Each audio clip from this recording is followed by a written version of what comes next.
Season 22 is just around the corner, so I wanted to go through all the details that we know about, plus also speculate a little bit on some that we don't. Well, today I'm going to round up all the official info that we've had from Bungie, so we can all look ahead to everything coming in Season 22.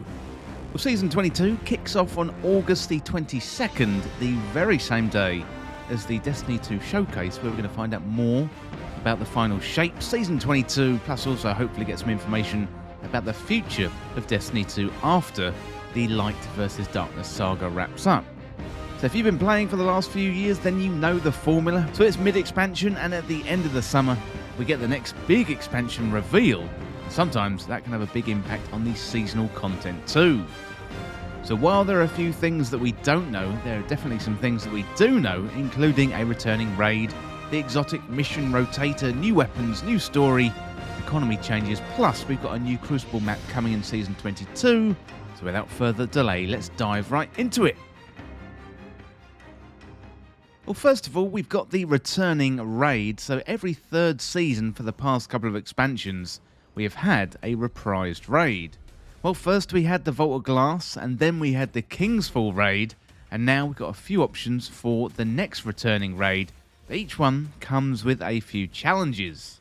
The remaining raids from Destiny 1 are Crota's End and Wrath of the Machine, and Crota's End might make more sense, given the revival of Hive themes in the main story, with Xivu Arath coming to the forefront of the story, plus the potential revival of Savathûn in Season 22. Well, Wrath of the Machine is arguably the more popular raid from a fan perspective, although the exotic reward for that raid, the Outbreak Prime, is already in Destiny 2 as Outbreak Perfected. This raid also has Splicer Fallen, which is an enemy type that we don't really have in Destiny 2 at the moment, although in theory they could be replaced with regular Fallen. We've also got the option of the Leviathan raids and other Destiny 2 raids. I'm really hoping Bungie doesn't go there and actually go back to Destiny 1. So I've got a feeling that Crota's End is coming back, given the thematic ties to the current story. Plus we've already got Crota in the game, albeit in nightmare form. Well, next up we've got the Exotic Mission Rotator. So exotic missions are some of the best content in Destiny. We've had some classic missions over the years. Well, Bungie is promising an Exotic Mission Rotator. It's going to be coming into the game in Season 22, allowing fans to relive some of the best exotic missions of the past. Well, Bungie have said they're going to start with 3 missions, so Presage, and that includes Dead Man's Tale, Vox Obscura, that includes the Dead Messenger exotic, and Operation Seraph Shield, and that will help you unlock Revision 0. So these are all very, very good missions, but one I really want to step back into is the Whisper mission, plus also 0 Hour would be a nice addition as well. Hopefully we will get these in future seasons, but for now, Presage and Seraph Shield are very good additions. Personally, I wasn't a fan of Vox Obscura all that much, even though it was good to navigate Destiny 1 Mars again. Presage was Bungie dipping their toe into the horror aspect of the game, which led into Season of the Haunted very, very well. And Operation Seraph Shield was a great mission in its own right, reusing elements of the Deepstone Crypt raid. Well, it's worth noting, because Presage is coming back, that means Dead Man's Tale is going to be removed from Xur and coming back into the mission, plus it's going to be craftable in Season 22. So maybe keep an eye on Xur's DMT between now and the end of the season, so you can definitely pick up a good one. Well, next up we've got weapons. So here's some weapons coming in Season 22. Now, we don't know about the seasonal weapons just yet, but we do have a good idea for playlists like Vanguard Ops, Crucible Gambit Trials, and also Iron Banner. Well, in Crucible we've got something called Unending Tempest. That is a stasis submachine gun. In the Strikes, we've got Lunar Regolith 3, that is a solar sniper rifle. In Gambit, we've got the Cure Zafan 5, that is a void machine gun. And then in the Nightfall, we've got a returning Warden's Law, that is a kinetic hand cannon. Got a little bit more information on that at the moment. And then we've got another one. This is the Pre-Astyanax 4, and that is a solar precision bow. For Iron Banner, we've got the Guiding Sight, that is a Strand scout rifle, and the Point of the Stag. There's an arc bow, and that Point of the Stag, that one is a returning weapon, of course. Then we've got the Trials of Osiris, the Igneous Hammer, as a solar hand cannon, that one is coming back. and we've got the Cataphract GL3, that is a strand heavy grenade launcher. So we've got a couple of standout weapons here. So Warden's Law coming back as a Nightfall weapon is very, very exciting. That was one of my favourites when it was first released in Forsaken.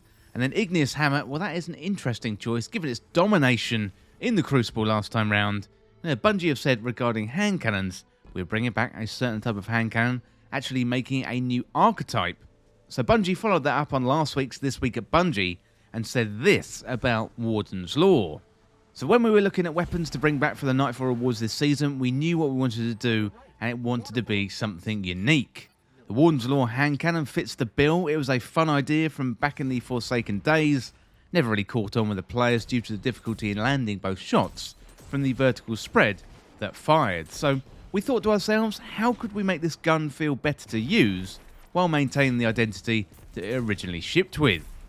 Well, we felt the most important thing was to move away from the idea of it firing a spread, which is when multiple shots are fired at the same time with a single trigger pull, so it's a little bit like shotguns, and allow it to fire into a burst. When multiple shots are fired, one after the other with a single trigger pull, think of it more like a pulse rifle.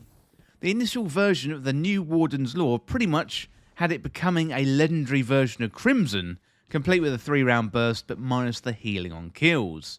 And while it was fun, it never really felt right. Also felt like it took something away from Crimson itself. Went through several variants, including a handful that modified the time between the bullets and the burst, before settling on a 2-round burst with a slightly longer delay between the shots than normal. Normal bursts fire at 900 RPM. This one fires at 600 RPM. Next, we knew we had to tune it to give players a reason to run this over a standard 120 RPM hand cannon. And we also knew we needed to make it feel great to use while still leaving room for perks and stats to improve it.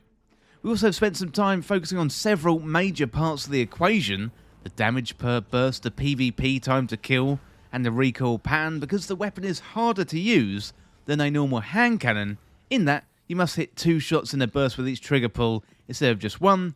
We decided to allow it to do slightly more critical hit damage and kill just a little bit faster than something like Igneous Hammer, and we utilised the damage profile the aggressive frame hand cannon had some years back, dealing up to 90 damage per burst against players, and then we slightly reduced the burst delay so it has a slightly faster 0.93 time to kill instead of the standard 1 second.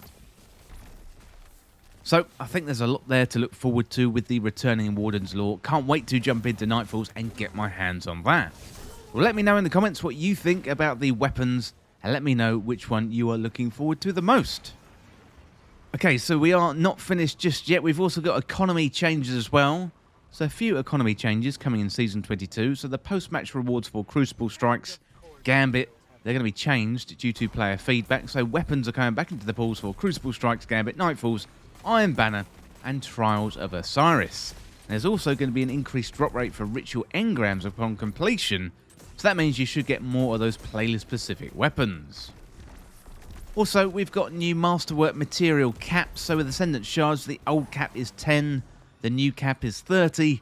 Ascendant Alloy, the old cap is 10, the new cap is also 30. Enhancement Prisms, the old cap is 50, and the new cap is 100. Well, next up, we got Crucible changes and additions. So in Season 22, we are due a new Crucible map, one that's going to be set in the Vex network. So in Season of the Deep, we had Meltdown returned, and it's great to be finally getting a new map. And hopefully this one is much better than Disjunction. The Vex network has been a popular setting from Season of the Splicer, plus also since Lightfall we've been hopping into the Vex network a little bit more often with the Hypernet Current Strike on the Emuna, plus also the exotic mission for the Glaive in Season of Defiance. I'm looking forward to jumping into this new PvP map, and hopefully it is going to be really good and turn into a fan favourite. Well, finally then, we've got speculation on the story, and I say speculation because the story has not been confirmed by Bungie, and to be honest, I'm not diving into leaks or anything like that, but it is looking likely that it's going to be focused on resurrecting Savathun. During the Witch Queen, the big twist was the Hive were granted the light by the Traveller, and Savathun was gravely injured in a battle against Mara Sov. Savathun crawled to the Traveller, died, and then was resurrected in the light. At the end of the campaign, we killed Savathun again, and her ghost Imaru fled. Now, we've seen lore entries of Eris Morn dissecting Savathun's corpse. However, it's likely we're going to have to find Imaru, her ghost, and convince him to resurrect Savathun for our upcoming battle against the Witness. I'm really hoping next season we're also going to see Xivu Arath for the first time, especially given her excellent voice work this season in the exotic mission for the Wicked Implement. There's also plenty of other story threads Bungie could go off, but I really want to see more of Savathun, plus also bring in more Eris Morn and Drifter. We've had plenty of Drifter in recent seasons, but it'd be really great to have more of Savathun, Xivu Arath, and also Eris in the same season. Well, let me know in the comments what you want to see from Season 22. Would really love to hear what you think. And that is it for this roundup for everything we know in Season 22. So if I've missed anything, let me know down in the comments. It'd be really good to hear from you. But I hope you enjoyed the video. As always, thank you so much for watching or for listening. For more Destiny 2 content like this, you can hit that subscribe button down below and subscribe to This Week in Video Games. Or you can follow me on Twitter or X at TWIVG Podcast.